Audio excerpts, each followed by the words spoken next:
dipersembahkan oleh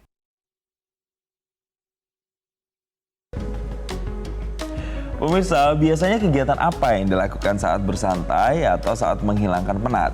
Nah, salah satunya adalah menikmati secangkir teh. Nah, setuju Jason. Nah, jadi pemirsa, teh juga menjadi satu di antara minuman favorit banyak orang.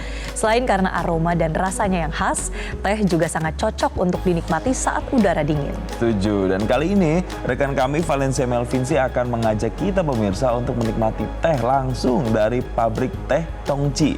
Kita langsung saksikan cerita yang dibawa Valencia Melvinci kali ini di Morning Tea karena tiap rasa punya cerita.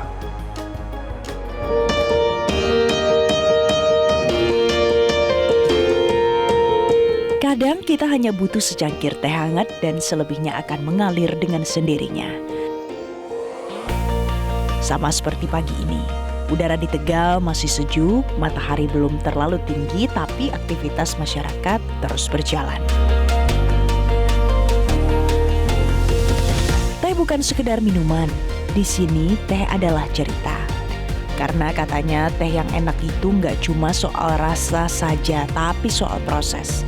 Ada tangan-tangan penuh ketelatenan di balik setiap cangkirnya. Dan setiap kali aku minum teh, rasanya kayak lagi baca kenangan. Secangkir teh bikin aku ingat suasana kebersamaan dan pas banget buat menemani kerjaan yang lagi numpuk.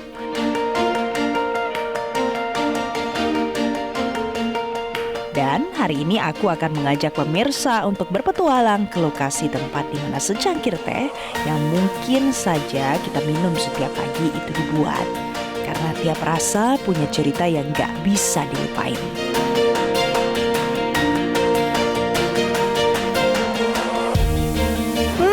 Wangi pemirsa, ada wangi teh di sini karena hari ini saya ada di PT Tongci Tea Indonesia. Hari ini saya mau ajak Anda kita lihat gimana sih sebenarnya pabrik teh di Tegal dan kita nanti akan bincang-bincang juga sama Managing Director di Tongci Tea Indonesia. Ayo ikutin saya yuk.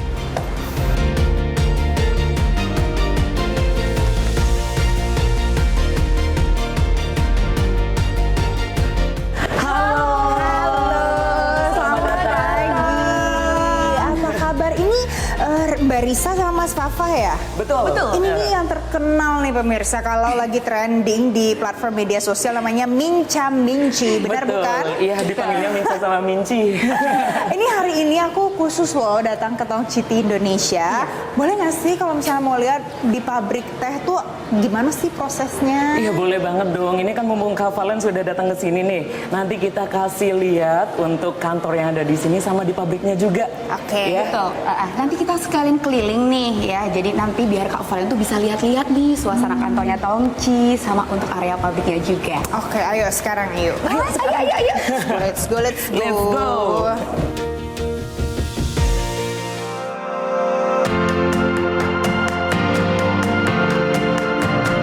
Sekarang kita berada di ruang kerja yang kita bisa lihat di sini tempat semua rencana, diskusi dan inovasi teh dimulai.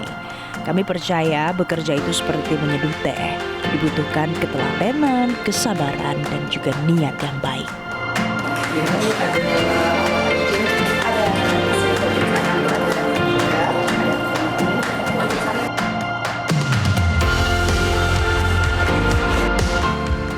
Sudah masuk di wilayah produksi nih Kak Valen. Oke, ini wilayah produksi ya. Jadi ini pabriknya. Tapi kalau mau masuk ke pabrik ada standarisasi tertentu? Pastinya ada ya, karena buat jaga kebersihan juga. Jadi nanti kita harus pakai APD yang lengkap dari atas kepala sampai atas sampai bawah kaki. Ya? Betul. Ayo kita pakai ya sekarang ya. Tapi untuk antara perempuan sama laki-laki kita terpisah untuk ganti baju. Oh iya. Iya, nanti Kak Valen sebelah sini, nanti saya sebelah sana. Oke, Iya, siap. nanti Kak Valen Ayo. kita baju ya. Ya.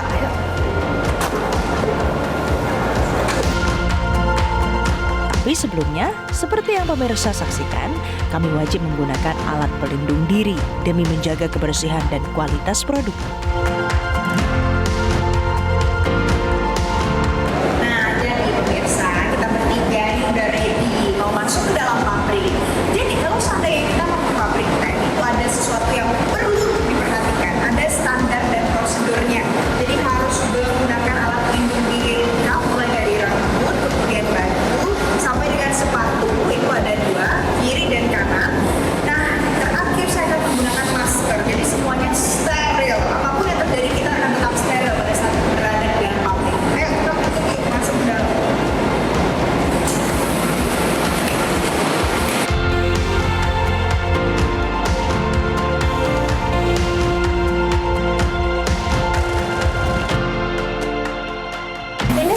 nggak tersentuh tangan manusia. Nggak ada yang tersentuh tangan manusia sekalipun, dan kita memang menjunjung tinggi kehigienisan ya. Betul, lihat. Jadi nanti kalau misalnya udah di sini packing semua, di sebelah sana itu udah langsung gudang. Kalau mesin yang di sebelah sini, ini ada yang pasang tes ya, pasang merek gitu ya? T-Tech ya, namanya T-Tech. Jadi nanti di sana pemasangan untuk T-Tech, tag celupnya, terus nanti tag celupnya di boxin. Coba kita lihat ya. Ayo kita lihat. Ya, jadi ini nanti tag celup semua. Terus ini nanti langsung di bawah ini ada packing untuk boxnya. Oke, begini. Jadi setelah ini ada labelnya. Iya, betul. Terus habis itu nanti langsung kepasang. Iya. Iya. Dan then masuk ke dalam kotaknya ya. yang Iya, sudah langsung siap. masuk boxnya.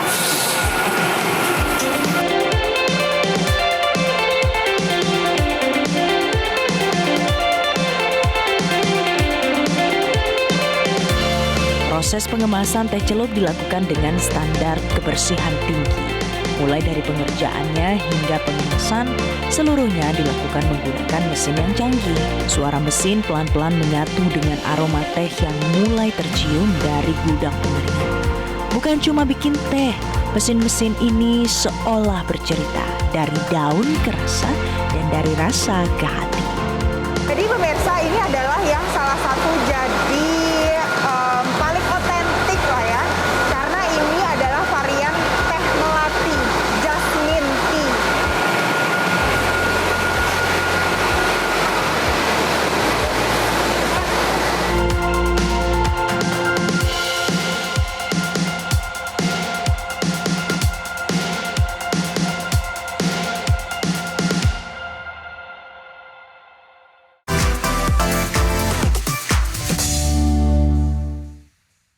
Dipersembahkan oleh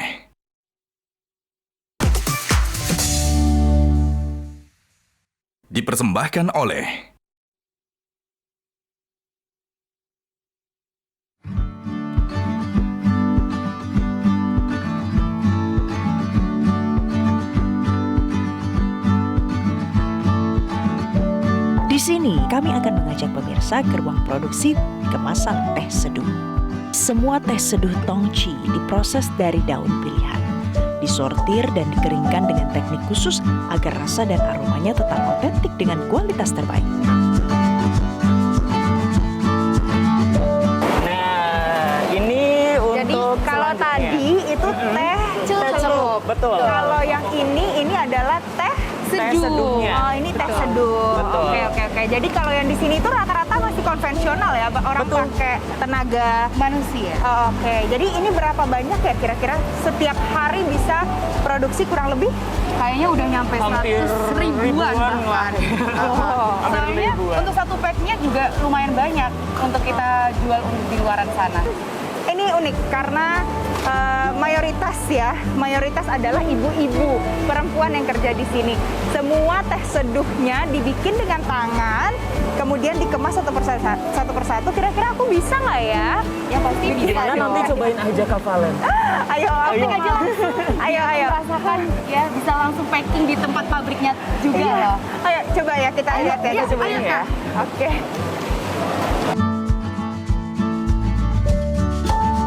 Hari ini kami sudah melihat betapa luar biasanya proses di balik secangkir teh Tongci. Lebih dari sekedar minuman, teh ini juga hasil cinta, kerja keras, dan semangat kebersamaan dari seluruh karyawannya.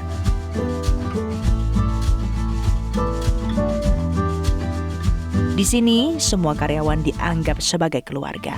Jadi semangat gotong royong dan rasa saling memiliki begitu terasa.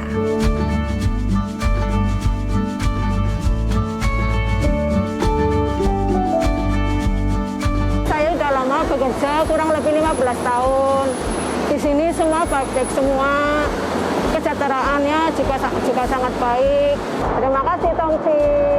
Sudah bekerja selama 6 tahun di Tongci sini. Perasaan saya selama bekerja di sini, saya merasa bahagia karena teman-teman di lingkungan pekerjaan saya sangat baik dan mendukung pekerjaan saya. Selama bermanfaat bagi keluarga, dapat menghidupi secara kebutuhan perekonomian buat keluarga saya. Terima kasih Tongci.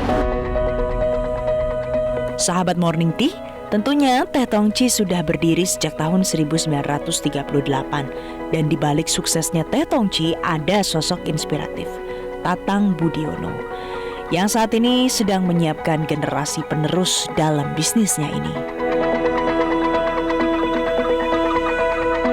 Nah itu tadi pemirsa, tadi saya sudah jalan-jalan ya, melihat langsung gimana sih pabrik teh Tongci. Nah sekarang saya sedang di kantor. Kantornya siapa? Kantornya Managing Director Tongci Tea Indonesia.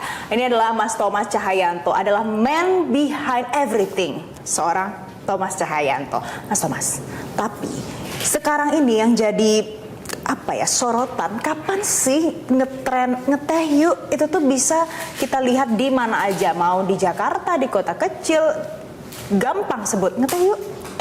Ya, ini adalah challenge yang kita hadapin saat ini. Kita juga pengen membawa teh ini lebih dikenal di Indonesia, bahkan di dunia. Macamnya banyak banget loh teh. Ya kan, kita bisa bikin, kita lihat di China, value-nya besar sekali, sampai mahal-mahal, IPO di luar negeri juga. Ya, nah Indonesia kok belum bisa seperti itu. Oke, tapi kalau di Tongci ada kan yang menggunakan teknologi, maksudnya menyesuaikan diri dengan perkembangan zaman? Ada dong. Contoh teh celup, itu kan sesuatu produk yang nggak bisa dibuat dengan tangan, memang harus dengan mesin gitu. Nah kita juga tetap kok, kita punya satu lini industri yang membuat teh celup ini semuanya fully automatic. Oh gitu. Oke, jadi tetap menyesuaikan kan dan tetap catch up gitu ya. Pasti dong. Ini nih, ini banyak nih ya, ada varian-variannya. Kita cobain kali ya. Silakan, kita panggil ahlinya aja. Halo Mas, ada apa itu Mas? Oh, hari ini saya udah siapin 4 menu. Apa itu? Kita ada yang terdiri pakai Imperial Jasmine Tea, ada yang pakai Oolong Tea, Breakfast Tea, sama Earl Grey Tea. Oke. Nah, kakaknya suka yang gimana nih? Aku mau coba yang Earl Grey kali ya. Earl Grey, oke. This is my Kalau favorite. saya ngikut hari ini ada tea of the day-nya apa? Oh, Mana tehnya? Coba Mas. si Mbak Valen. Iya. Ini yang Mbak Valen pakai Earl Grey. Apa tadi? Ini Earl Grey. Earl Grey kita Oh, bikinnya oke. jadi funky purple tea. Jadi agak funky dikit sih itu. Ya. Oke. Ini untuk Pak Earl Thomas. Grey disulap Ini red jadi ruby. funky purple tea. Nah, oke, jadi ini di infuse strawberry. Wah Iya. keren. Aku cobain ya. Segar. Wangi banget. Gimana? Wangi banget Segar. yang ini. Enak ya? Karena saya sekarang ada di Tegal, pemirsa, di kota Tegal. Kenapa sih kok bikin pabrik tehnya di kota Tegal? Kan jauh dari kebun teh. Jadi gini, memang sejak zaman dulu kita kan spesial di jasmine tea. Kalau teh dikeringkan itu bisa tahan lama Mbak, bisa dibawa dari gunung ke pantai. Tapi yang paling penting adalah kita harus mendekatkan pabriknya ke pohon bunga melatinya, karena kita memakai bunga melati asli. Oh, malah bunga melatinya yang Iya. harus fresh ya. Bunga melati itu harus dicampurkan ke teh dalam kondisi fresh. Oh, oke. Nggak boleh nginep. Nggak boleh nginep bunga Nggak melatinya. boleh. Dan bunga melati itu adanya di tempat yang panas. Betul sekali, dekat Itulah pantai. pokoknya intinya mengapa asal muasal ternyata pabrik teh itu ada banyak di Tegal, pemirsa, ternyata alasannya itu. Nah nanti usai jeda, karena tiap rasa punya cerita pemirsa, saya mau ajak Anda untuk kita lihat, jadi dulu masa kecilnya seorang Thomas Cahayanto ini apa sih, kok bisa sampai hari ini duduk menjadi seorang managing director di Tongci Tea Indonesia. Nanti usai jeda, saya mau minum teh dulu. Kita minum lagi Mas. Oke.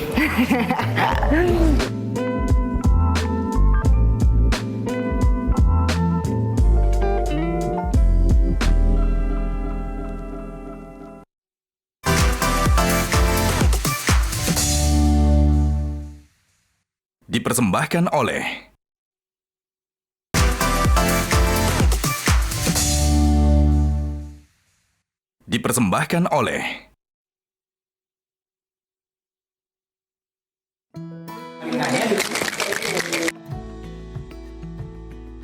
Ini tadi udah ngeteh cantik, masih ada nih tehnya ya, macam-macam variannya. Tapi yang paling saya penasaran sih sebenarnya nih Mas Thomas. Ini kan tahunnya di sini tulisannya 1938. 1938 berarti udah lama banget ya. Lama banget. Jadi gini, kan ada pepatah bilang generasi pertama membangun, generasi kedua memajukan, generasi ketiga menghancurkan. Tapi kita kan puji Tuhan bisa sampai generasi keempat. Ya, jadi kalau kita itu bisa akur dengan saudara-saudara kita ini bisa lebih nggak usah berantem lah, gitu. Ya, jadi kita tinggal maju ke depan aja. Oke, jadi terpatahkan ya yang tadi selalu bilang generasi pertama merintis. Yang kedua membangun. Yang ketiga menghancurkan. Jadi ternyata pemirsa kalau di Tongci sampai generasi 4 malah sekarang jauh lebih besar ya. Nah mungkin ini bukan mungkin sih, pasti ini tidak terlepas dari perjalanan mungkin pada saat masih kecil, masih muda sampai hari ini itu terjun langsung. Saya sih sudah terlibat tuh sejak kelas 3 SD di perusahaan ini. Dulu masih kecil. 3 SD berarti umur 9 tahun? Iya. Oke, apa itu pekerjaannya dulu? Yang simpel-simpel aja. Kita jadi tukang timbang melati lah, tukang timbang teh, ya simpel-simpel aja. Oke, jadi walaupun simpel tapi sejak umur 9 tahun sudah terjun langsung ya Mas ya. Oh. Tadi kamu sempat bilang juga akur pangkal makmur. Betul. Apa sih yang menjadi nilai dari keluarga yang pada akhirnya kamu bawa sampai ke perusahaan dan orang-orang bisa lihat hari ini? Memang Papa saya, Pak Tatang, selalu menekankan hal itu. Supaya kalian tuh bersaudara jangan berantem loh ya. Bukan hanya saudara saja, tapi juga dengan karyawan. Kita juga harus, karyawan-karyawan itu orang-orang lama loh. Ada yang sudah puluhan tahun juga. Jadi memang supaya kita nggak usah lihat ke belakang, kita nggak usah pusing dengan internal kita hanya memikirkan kemajuan ya. Kita harus solid di dalamnya. Oke, jadi itu adalah salah satu kunci terlepas dari apapun masalahnya tetap bisa solid sampai hari ini? Betul. Oke. Yang penting kita harus bisa cengli dan cincai. Nah, artinya kita harus fair ya, dan kita harus toleransi. Kita harus tahu bahwa tidak ada orang yang sempurna. Oke, itu salah satu kuncinya pemirsa. Karena brand itu nggak cuma ada satu, tapi ada banyak sekali orang kompetitor ada di mana-mana. Nah, apa yang membuat ternyata Tongci punya nilai yang sangat spesial? Kita membuat produk ini itu dengan sepenuh hati ya, Mbak. Ya, jadi dalam arti kita juga nggak mau merugikan pekerja yang ikut bekerja di kita. Kita tetap mempekerjakan mereka dengan fair, seperti yang saya bilang tadi, dengan fair. Ya, jadi semakin banyak kita bisa menjadi berkat buat masyarakat sekitar, ini akan menjadi berkat juga buat perusahaan. Oke. Nah, karena aku lihat ada di beberapa tempat pemirsa mulai ada tea house ya. Betul. Ah, itu salah satu gebrakan juga ternyata. Ya. Jadi ini adalah salah satu metode yang kita pakai untuk memperkenalkan teh ke Indonesia. Ya, sekalian sambil makan. Nah, gitu. Oke. Nah, selain tea house apa lagi rencananya? Kita punya produk tematik, teh 5 detik. Tematik namanya teh 5 detik. Betul. Oh, itu yang banyak variannya juga ya itu ya. Oh, misalnya mau minum teh sama jahe tapi dia udah ada di dalam satu packaging. Tinggal kasih air panas, diudek jadi. Oh, oke. Mas Thomas, kadang kan kita lihat ya di media sosial sih biasanya paling kelihatan dengan jelas. Anak-anak muda tuh kadang suka komplain, aduh aku tuh hari ini capek, pengennya healing. Tapi di sisi lain, ini kan hanya beberapa orang ya. Di sisi lain ada beberapa orang lainnya juga yang semangat banget buat kerja. Apa sih pandangan kamu atau pesan untuk orang-orang yang mungkin merasa aduh perlu healing, masih males? Semua orang kan juga perlu berkontribusi. Sekecil apapun kontribusinya, kalau kamu bisa melakukannya dengan sungguh-sungguh, itu akan menjadi berarti loh buat masyarakat, buat keluarga, buat dirimu sendiri. Oke. Jadi kalau misalnya ada yang punya alasan, duh males nih gitu, harusnya nggak usah ya, jangan kayak gitu. Jangan ya. dong, semangat terus. Kalau yang bilang, aduh tapi masih perlu healing, tapi orang lain juga di sisi lain tuh kerja mulu tiap hari.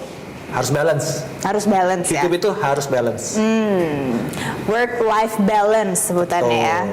Harus kerja keras. Harus kan kerja begitu, keras. Gitu.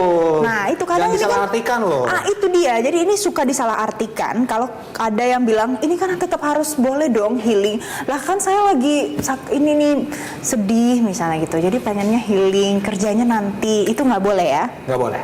Oh, oke. Kerjaan pada saat kerja dikerjakan dengan sepenuh hati. Ada waktunya untuk kerja. Waktunya untuk healing akan ada sendiri waktunya. Oke. Mas Thomas, apa pesan untuk anak-anak muda di luar sana yang mungkin juga saat ini bergulat dengan bisnis keluarga? Ya kita sih kondisi setiap orang tentunya berbeda ya.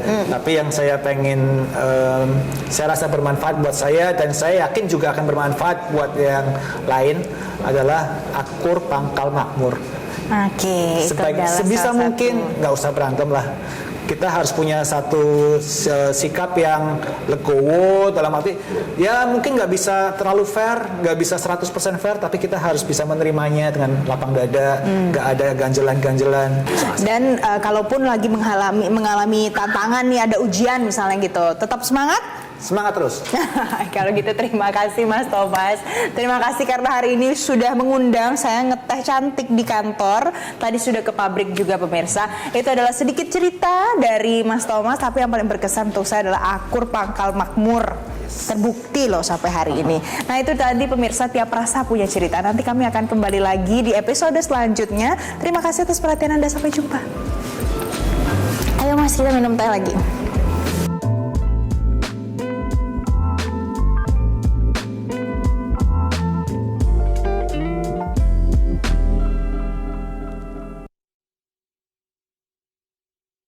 Jelajahi cara baru mendapatkan informasi. Download Metro TV Extend sekarang.